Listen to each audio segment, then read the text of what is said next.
आता राजकीय वर्तुळातून एक महत्त्वाची आणि मोठी बातमी समोर येते। महाडच्या माजी नगराध्यक्ष स्नेहल माणिकराव जगताप यांनी आज उपमुख्यमंत्री अजित पवार यांच्या प्रमुख उपस्थितीमध्ये राष्ट्रवादीमध्ये प्रवेश केलाय।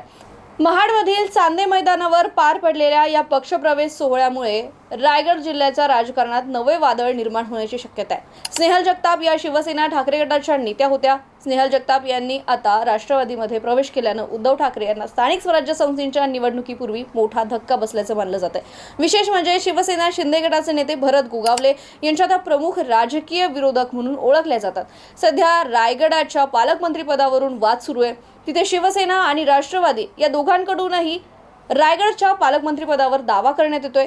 अशा परिस्थितीमध्ये आता सुनील तटकरे आणि भरत गोगावले यांच्यामध्ये पालकमंत्रीपदावरून रस्सीखेच सुरू असताना राष्ट्रवादीने स्नेहल जगताप यांना पक्षात प्रवेश दिला आहे। त्यामुळे तिथले राजकीय संघर्ष अधिक तीव्र होण्याची चिन्हे आहेत। या पक्षप्रवेश सोहळ्याला खासदार सुनील तटकरे, मंत्री आदिती तटकरे आणि आमदार अनिकेत तटकरे यांच्यासह अनेक मान्यवरांची उपस्थिती होती। आता रायगडाचं पुढे काय होणार हे पाहावंच लागेल।